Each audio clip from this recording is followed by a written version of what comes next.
যি লক্ষ্য আছে আমি সেয়া উপনীত হ'ব পাৰিম আজি যদি শিক্ষাৰ্থী এগৰাকীক এইটো সঁচা কথা শিক্ষাৰ্থী এগৰাকীক যদি বিদ্যালয়ৰ এগৰাকী শিক্ষকে এছাত মাৰে সেই ছাত্ৰগৰাকীয়ে গৈ ঘৰত ক'ব যে মোক আজি ছাৰে মাৰিলে মোক আজি বাইদেৱে মাৰিলে তাৰ পাছত পিতৃ মাতৃয়ে কি কৰিব একাংশ দেই একাংশ শব্দটো কৈছোঁ কিন্তু একাংশই কি কৰিব পিছদিনা স্কুললৈ আহিব কমপ্লেইন কৰিবলৈ অৰ্থাৎ তেওঁৰ সন্তানক কিয় মাৰিলে এই কথাখিনি সুধিবলৈ আহিব আৰু সুধি এটা কথাই ক'ব মোৰ ল'ৰাক মোৰ ছোৱালীক শাসন কৰিবলৈ আপুনি কোন অসমত যিদিনাই মোৰ ল'ৰাক মোৰ ছোৱালীক শাসন কৰিবলৈ আপুনি কোন এই কথাষাৰৰ জন্ম হ'ল তেতিয়াৰ পৰা চাব লাহে লাহে ল'ৰা ছোৱালীৰ নৈতিক স্খলন ঘটিবলৈ ধৰিলে আপুনি যে অকণমান আলোচনা এইবাবেই কৰিব বিচাৰিছোঁ অকণমান দুখ গুণবোৰ আমাৰ নিজে আমি চালি জাৰি চোৱাটো খুব জৰুৰী আজি যদি শিক্ষাৰ্থী এগৰাকীক এইটো সঁচা কথা শিক্ষাৰ্থী এগৰাকীক যদি বিদ্যালয়ৰ এগৰাকী শিক্ষকে এছাত মাৰে সেই ছাত্ৰগৰাকীয়ে গৈ ঘৰত ক'ব যে মোক আজি ছাৰে মাৰিলে মোক আজি বাইদেৱে মাৰিলে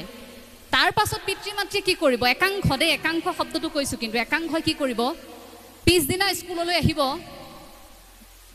কমপ্লেইন কৰিবলৈ অৰ্থাৎ তেওঁৰ সন্তানক কিয় মাৰিলে এই কথাখিনি সুধিবলৈ আহিব আৰু সুধি এটা কথাই ক'ব মোৰ ল'ৰাক মোৰ ছোৱালীক শাসন কৰিবলৈ আপুনি কোন অসমত যিদিনাই মোৰ ল'ৰাক মোৰ ছোৱালীক শাসন কৰিবলৈ আপুনি কোন এই কথাষাৰৰ জন্ম হ'ল তেতিয়াৰ পৰা চাব লাহে লাহে ল'ৰা ছোৱালীৰ নৈতিক স্খলন ঘটিবলৈ ধৰিলে আপুনি আপোনাৰ সন্তানক সজাত ভৰাই ভাতও কৰিব নালাগে আপুনি আপোনাৰ সন্তানক অকণমান উৰিবলৈও দিব লাগিব তেওঁ কিমান দূৰ উৰিব পাৰে সেয়া আপুনিও চাওক আপোনাৰ চকুৰ আগত কিন্তু সন্তানক ৰাজকুমাৰ সজাবলৈ গৈ ৰাজকুমাৰী সজাবলৈ গৈ লাভ নাই কোনোবা দিনা পাখি কাটি থলককৈ মাটিত পৰিবনে তেনে সন্তান মূৰৰ ঘাম মাটিত পেলাই কষ্ট কৰা পিতৃ মাতৃৰ উপাৰ্জনেৰে সেই দিশেৰে তেনেকৈ বহু ছাত্ৰ ছাত্ৰীয়ে পঢ়ি আছে বহু ছাত্ৰ ছাত্ৰী আছে তাৰ মানে এনেকুৱা নহয় যে কেৱল দৰিদ্ৰ বিদ্যালয়ৰ দৰিদ্ৰ একাংশ পৰিয়ালৰ ছাত্ৰ ছাত্ৰীহে যে সুখ্যাতিৰে উত্তীৰ্ণ হয় এই যে মেট্ৰিকৰ ৰিজাল্ট দিয়া দিনটো যে আমি সেইসকলক বেছিকৈ গুৰুত্ব দিওঁ এই কথাখিনি প্ৰসংগটোত ক'ব বিচাৰিছোঁ তাৰ মানে সেয়া নহয় এয়াও হয় যে আৰ্থিকভাৱে খুব সচ্ছল আৰ্থিকভাৱে খুব সুন্দৰ এটা পৰিয়ালৰ লোকেও বা সেই পৰিয়ালটোৰ পৰা অহা শিক্ষাৰ্থীও খুব সুন্দৰ ৰিজাল্ট কৰিব বা উত্তীৰ্ণ হ'ব এই কথাখিনি সম্পূৰ্ণ ভৰসা কৰে ছাত্ৰগৰাকীৰ ওপৰত ছাত্ৰগৰাকীৰ সুখ্যাতি ছাত্ৰগৰাকীৰ শিক্ষাগত অৰ্হতা ছাত্ৰগৰাকীৰ জ্ঞান গৰিমা ছাত্ৰগৰাকীয়ে কেনেকৈ আহৰণ কৰিছে তেওঁ কি পঢ়িছে কি লিখিছে সেইখিনিৰ ওপৰতহে কৰিব গতিকে সেইগৰাকী ছাত্ৰক লৈ সেইগৰাকী সন্তানক লৈ আপুনি মই গৌৰৱ কৰি বৰ বেছি তেখেতক এনেধৰণৰ কৰি যে তুমি এইটো সৰ্বোচ্চ পালা তুমি ষ্টেণ্ড কৰিলা তুমি এতিয়া সৰ্বোচ্চ অসমৰ ভিতৰত তুমি এবাৰ ষ্টেণ্ড কৰিছা তোমাৰ আৰু কৰিব লগা নাই এই ধৰণৰ মনোভাৱ কিন্তু মনত সোমোৱাই দিব নালাগিব কাম কৰিবলগীয়া আমাৰ বহু আছে কাৰণ ভালৰ শেষ নাই আনুষ্ঠানিক শিক্ষাৰ দুটা বিশেষ উদ্দেশ্য এটা পুৰস্কাৰ এটা শাস্তি আমি সকলোৱে জানো আমি যদি ভুল কৰোঁ আমাক শাস্তি দিয়া হয় এই যে চেকনিৰ আগত বিদ্যা এই কথাষাৰ এই অলপ আগতে যে ক'লোঁ যে মোৰ ল'ৰা ছোৱালীক শাসন কৰিবলৈ আপুনি কোনে যে ধাৰণাটো আহিল তেতিয়াৰ পৰাই প্ৰতিবাদ কৰিবলৈ ল'লে একাংশ শিক্ষাৰ্থীয়ে একাংশ পিতৃ মাতৃয়ে যে কিয় পিটিব বিদ্যালয়ত তাৰ মানে এইটো নহয় যে অমানসিক নিৰ্যাতন চলাব কিন্তু শিক্ষাৰ্থীগৰাকীয়ে পঢ়া নাই এছাত মৰমত লগাইছে তাতনো কি ভুল হ'ল এই কথাখিনি যে হজম কৰিব নোৱাৰে আজিকালি একাংশ পিতৃ মাতৃয়ে শিক্ষাৰ্থীয়ে এই কথাখিনি আমাৰ নৈতিক স্খলন কেইটামান দিন আগতে আপোনালোকে বাতৰি পাইছিলনে বাৰু শিৱসাগৰত কেইবাগৰাকীও এটা প্ৰতিবাদী কাৰ্যসূচী আমি দেখিছিলোঁ এগৰাকী শিক্ষাৰ্থীয়ে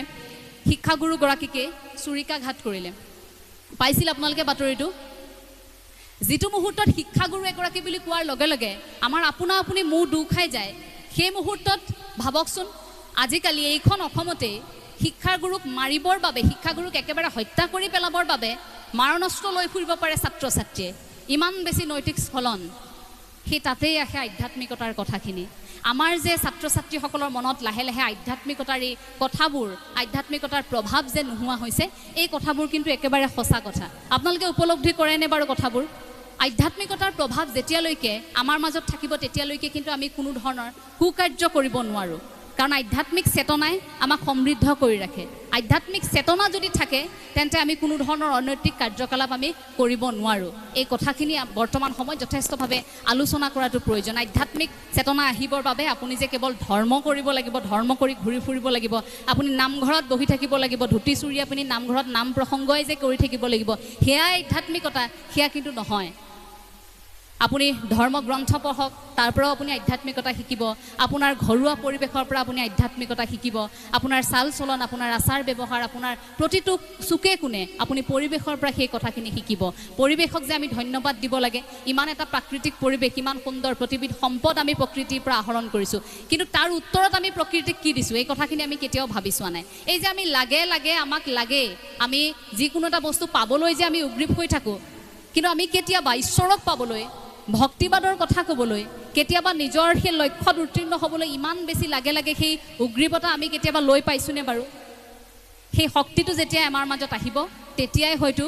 আমি যি বিচাৰোঁ, যি লক্ষ্য আছে, আমি সেয়া উপনীত হ'ব পাৰিম। ঈশ্বৰবাদৰ কথাটো কওঁতে ক'ব লাগিব, বহু সংখ্যকে আজিকালি আকৌ এনেকুৱা থাকে যে ছাত্ৰ ছাত্ৰীয়ে বৰকৈ বেছি ঈশ্বৰবাদৰ কথা ক'লে বা এক ঈশ্বৰবাদত বিশ্বাসৰ এই কথাখিনি ক'লে অকণমান নিজকে ক'ব বিচাৰে যে মই নাস্তিক, ঈশ্বৰ বিশ্বাস নকৰোঁ, ধৰ্ম চৰ্ম এইবোৰ বিশ্বাস নকৰোঁ। এইবোৰ কথা ভাল নালাগে। আমি চাইণ্টিফিক মানুহ, গতিকে আমি চাইণ্টিফিক সেই দিশটোৰে চাই ভাল পাওঁ, বিজ্ঞান মনস্কৰ কথা কৈ থাকে। কিন্তু ক'ব লাগিব ধৰ্ম আৰু বিজ্ঞান দুয়োটা কিন্তু এটা মুদ্ৰাৰ ইপিঠি সিপিঠি। ধৰ্ম নহ'লে বিজ্ঞান নহয়, বিজ্ঞান নহ'লে ধৰ্ম নহয়, সেই কথা আমি সকলোৱে জনাটো উচিত। গতিকে এই বিজ্ঞান মনস্কৰ যুগতো আমি ধৰ্মৰ কথাখিনি, আমি আধ্যাত্মিক দিশখিনি কিন্তু চালি জাৰি চাব লাগিব। ঈশ্বৰ প্ৰাপ্তিৰ কথাটো কওঁতে ক'ব লাগিব, ঈশ্বৰ প্ৰাপ্তিৰ এটা সাধু কথা, সাধুসকলৰ মুখে মুখে চলি অহা এটা সাধু কথা, এটা কাহিনী মই এইখিনিতে